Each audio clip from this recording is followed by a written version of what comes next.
warahmatullahi wabarakatuh. Sobat Ahzu rahimakumullah. Dalam sebuah malam yang sunyi, Abu Nawas berjalan melewati sebuah sumur yang nampak dalam dan jernih airnya. Ia penasaran untuk melongok sumur tersebut. Dari atas, Abu Nawas melihat bulan bernama di dalam sumur. Tetapi dengan polosnya, ia ingin menyelamatkan bulan tersebut agar kembali ke atas langit. Aku harus menyelamatkan bulan itu. Jika tidak, ia tidak akan pernah beranjak, gumam Abu Nawas. Ia mendapatkan seutas tali untuk mengambil bulan. Tali itu ternyata terjerat pada sebuah batu besar di dalam sumur. Ia berupaya mengurai tali itu sekuat tenaga. Tali tersebut berhasil menggapai bulan di dalam sumur. Namun ketika ujung tali sudah hampir mendekat, ia malah jatuh terpelanting. Sambil terkapar, mata Abu Nawas memandangi langit. Tiba-tiba saja, ia melihat sang bulan sudah ada di atas sana. "Bisa juga engkau kuselamatkan," kata Abu Nawas sambil menghela nafas.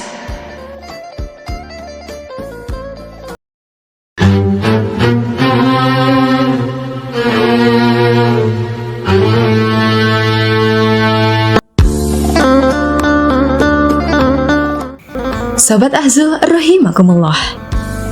Suatu hari, Baginda Raja didatangi oleh orang miskin yang mengadukan suatu masalah. "Apa masalahmu, Tuan?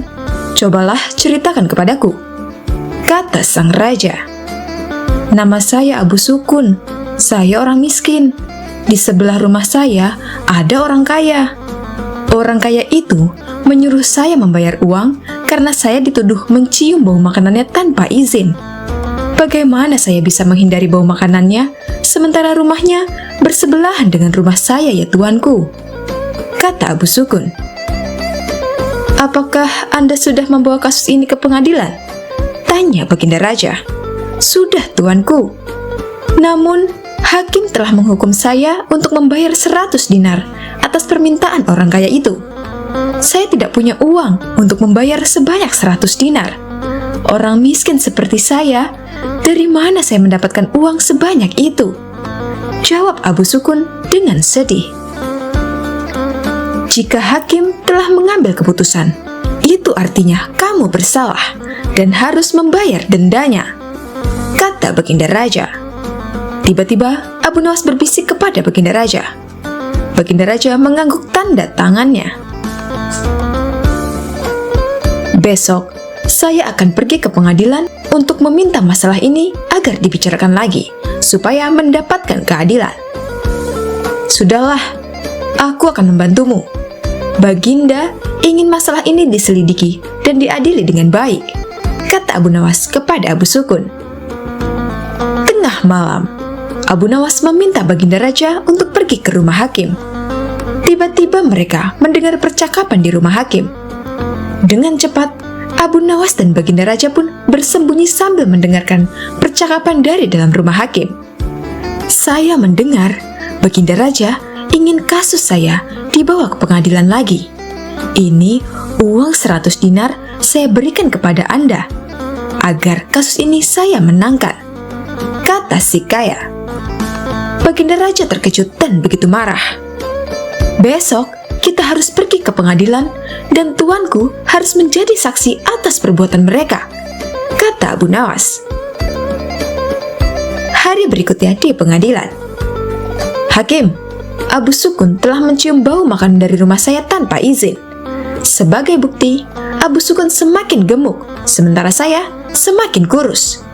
Itu tidak adil, dan saya merekomendasikan Abu Sukun untuk membayar 100 dinar untuk kerusakan," kata orang kaya. Di pengadilan, Abu Nawas adalah pengacara Abu Sukun. Abu Nawas pun berkata, "Hakim, tidak adil jika Abu Sukun dihukum hanya karena mencium baunya saja, sedangkan orang kaya ini yang memakan makanan dan merasa kenyang. Agar adil, saya usulkan agar orang kaya ini dikompensasikan dengan mendengar suara 100 keping dinar, kata Abu Nawas dengan tegas. Sementara uang 100 dinar harus diberikan kepada Abu Sukun karena difitnah. Dan hakim sendiri akan dihukum oleh Baginda Raja karena memakan 100 dinar koruptor dari orang kaya, kata Abu Nawas. Hakim terkejut dan sangat malu ketika tindakannya juga terungkap. Benar Abu Nawas, aku telah melihat dan mendengar dengan jelas tentang penipuanmu tadi malam, kata sang raja. Raja Harun al-Rashid sangat terkesan dengan penjelasan Abu Nawas dan memecat hakim karena tidak jujur dan memakan suap. Ingat, menjadi hakim kalau tidak benar dan adil akan dijebloskan ke neraka, kata Abu Nawas sambil memberi nasihat.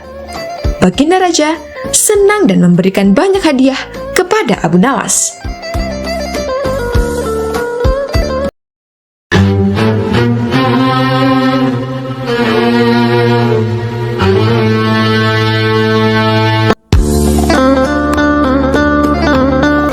Sobat Azul rahimakumullah. Suatu ketika, majikan Abu Nawas datang dengan membawa sebuah kendi yang berisi madu. Melihat majikannya datang dengan membawa sebuah kendi, Abu Nawas langsung menghampirinya dan berkata, "Tuan, untuk apa kendi itu? Bolehkah aku meminta isinya?" Tanya Abu Nawas mengharap. Mendengar perkataan Abu Nawas membuat majikannya khawatir jika Abu Nawas akan meminum madunya. Si majikan kemudian membohongi Abu Nawas. "Wahai Abu Nawas, kendi ini berisi racun dan aku tidak mau kamu mati karena meminumnya," jawab sang majikan. Abu Nawas hanya mengangguk, padahal dia mengetahui jika tuannya itu sedang berbohong. Dia juga mengetahui jika isi kendi tersebut adalah madu yang nikmat, karena aromanya sempat tercium olehnya. Abu Nawas mulai memutar otak. Tidak lama setelah itu, majikan tempat Abu Nawas bekerja pergi untuk suatu keperluan. Karena merasa aman dari gangguan Abu Nawas, majikan itu pun meninggalkan kendi berisi madu itu begitu saja di atas mejanya. Melihat hal itu, membuat Abu Nawas untuk tidak membuang kesempatan. Dia berusaha menjual sepotong pakaian dan kemudian membeli sebungkus roti yang akan dimakan dengan madu tuannya. Setelah membeli roti, Abu Nawas langsung melahapnya menggunakan madu milik majikannya. Dia terus memakan dengan lahap dan tanpa sadar sampai menghabiskan semua madu di dalam kendi itu. Dalam kondisi kekenyangan, Abu Nawas kemudian meletakkan kendi itu pada tempatnya semula dan dia kembali melanjutkan pekerjaannya tanpa merasa bersalah. Tak berapa lama kemudian, majikannya kembali dan juga membawa sebungkus roti. Dia langsung menghampiri mejanya dengan niat akan mengambil kendi itu. Namun yang terjadi, alangkah terkejutnya majikan Abu Nawas itu ketika mendapati kendinya sudah dalam keadaan yang kosong. Majikan juga mengetahui sepotong pakaian di tokonya telah hilang tanpa laporan. Kemudian ia berbicara kepada diri sendiri. "Ini pasti ulah Abu Nawas," ujar sang majikan. Majikan langsung hampiri Abu Nawas yang sedang sibuk menjahit pakaian. "Hai Abu Nawas, apa sebenarnya yang telah terjadi? Mengapa isi kendi ini habis dan sepotong pakaian telah hilang?" tanya tuan dengan kesal. "Maaf tuan, tadi sewaktu tuan pergi, ada sekelompok pencuri datang mengambil sepotong pakaian," kata Abu Nawas. "Lantas apa yang kamu lakukan terhadap pencuri itu?" tanya tuan lagi. "Aku ketakutan dan tidak bisa berbuat apa-apa," kata Abu Nawas berpura-pura ketakutan. "Lalu mengapa isi kendiku hilang? Apakah juga diminum oleh pencuri itu?" tanya tuan majikan. "Tidak tuan," jawab Abu Nawas dengan polosnya. "Lantas siapa yang telah meminumnya?" tanya tuan lagi. "Sekali lagi, mohon maaf tuan. Karena takut, akan dimarahi oleh Tuan, maka aku putuskan untuk memilih bunuh diri saja menggunakan racun yang ada dalam kendi itu. Hamba pikir hamba akan mati, tapi ajal hamba belum sampai, Tuan. Jelas Abu Nawas. Mendengar pengakuan jujur dan keahlian akal pikir Abu Nawas membuat majikan yang semula akan marah akhirnya mengurungkan niatnya. Dia sadar jika semua itu karena kesalahannya yang telah pelit dan membohongi pekerjanya.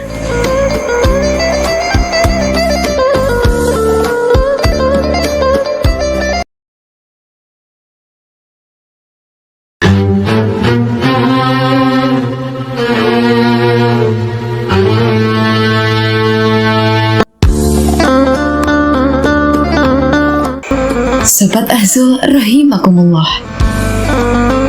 Sosok Abu Nawas sang wali sufi memiliki kecerdikan luar biasa. Dia selalu saja bisa menemukan solusi dari masalah yang dihadapinya. Hingga pada suatu ketika, Abu Nawas sang wali sufi ini kembali dijebak oleh Raja Harun al-Rasyid. Dengan tanpa alasan yang jelas, Abu Nawas dijebloskan dalam tahanan. Abu Nawas dianggap hampir mencelakai sang raja. Padahal Abu Nawas tidak sengaja, bahkan tidak merasa melakukan hal tersebut. Pasti ini akal-akalan Baginda untuk bisa menghukum saya, pikir Abu Nawas. Tak lama berselang, datanglah beberapa prajurit kerajaan ke rumah Abu Nawas. Waktu itu, Abu Nawas sedang bekerja di ladang, karena musim tanam kentang akan segera tiba. Ketika para prajurit kerajaan datang, ia sedang mencangkul di ladangnya. Dan tanpa alasan yang jelas, mereka langsung menyeret Abu Nawas sesuai perintah sang raja. Abu Nawas tidak berkutik sama sekali. Ia pun akhirnya mendekam di dalam penjara. Beberapa hari lagi kentang-kentang itu harus ditanam, sedangkan istrinya tidak cukup kuat untuk melakukan pencangkulan. Untuk meminta bantuan tetangganya rasanya tidak mungkin, karena mereka juga sibuk dengan pekerjaannya masing-masing. Abu Nawas pun akhirnya menemukan ide yang cemerlang. Tak lama, Abu Nawas memanggil penjaga penjara. "Tuan, bisakah aku meminta tolong kepadamu?" kata Abu Nawas membuka pembicaraan. "Apa itu Abu Nawas?" tanya prajurit. "Bolehkah aku pinjam pensil dan selembar kertas? Aku ingin menulis surat untuk istriku. Sebab aku harus menyampaikan sebuah rahasia penting yang hanya boleh diketahui oleh istriku saja," ucap Abu Nawas. Prajurit tersebut lalu pergi meninggalkan Abu Nawas. Ternyata ia melaporkan permintaan Abu Nawas itu kepada sang raja. "Penuhi saja permintaannya. Aku penasaran rahasia apa yang selama ini Abu Nawas sembunyikan," ujar Baginda Raja. Prajurit itu pun lalu kembali menemui Abu Nawas dengan membawa pensil dan kertas. Kemudian Abu Nawas menulis surat untuk istrinya. "Wahai istriku, jangan sampai ada orang mencangkul di ladang kita, karena aku menyembunyikan harta karun di dalam tanah tersebut. Dan jangan ceritakan rahasia ini kepada siapapun. Jaga baik-baik ladang kita," tulis Abu Nawas sang wali sufi di selembar kertas. Tentu saja, surat Abu Nawas untuk istrinya itu terlebih dahulu dibaca oleh sang raja. "Oh, ternyata Abu Nawas menyembunyikan harta karun," ucap Baginda Raja dalam hatinya.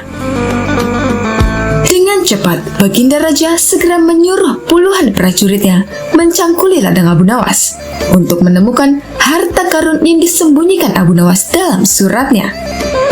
Dengan peralatan yang dibutuhkan, mereka pun berangkat dan langsung menggali ladang Abu Nawas. Istri Abu Nawas merasa heran.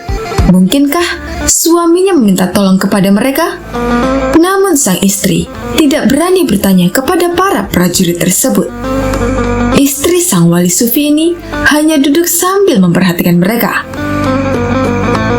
Setelah waktu menjelang maghrib, para prajurit itu pun kembali ke istana menghadap Baginda Raja. "Apakah kalian menemukan harta karunnya?" tanya Baginda Raja.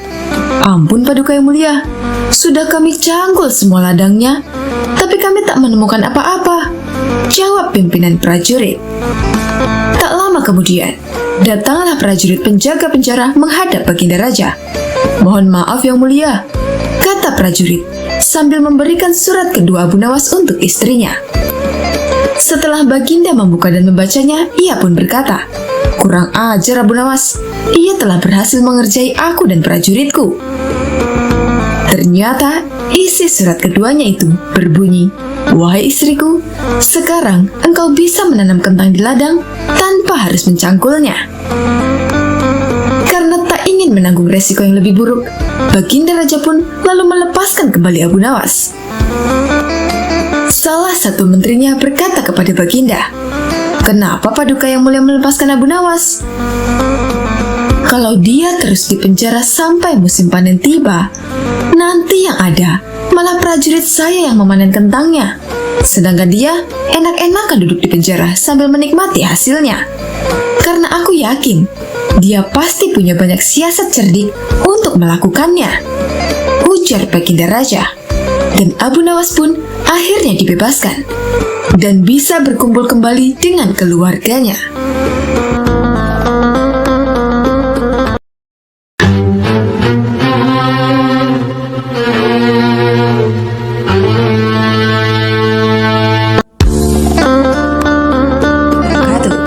Sobat Azul rahimakumullah.